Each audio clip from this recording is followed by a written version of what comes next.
Hello, my little friends. Welcome back to Kids Education Story Time. Today, we have a funny story about two friends who didn't want to share the road.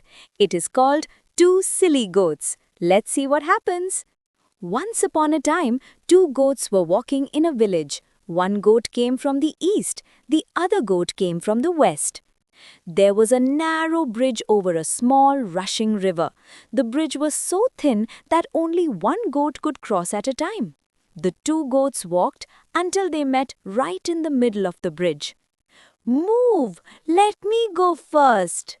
"No, you move. I will go first." They argued and argued. Neither wanted to step back even 1 inch. Finally, they started fighting with their horns. They pushed and pushed and pushed. Suddenly, splash! Both silly goats fell right into the river.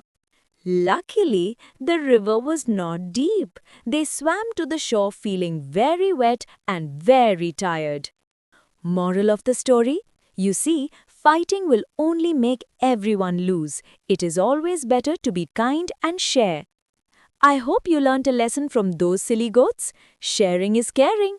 Don't forget to visit www.kidz.education for more stories and fun learning charts. See you next time, kiddos. Bye-bye.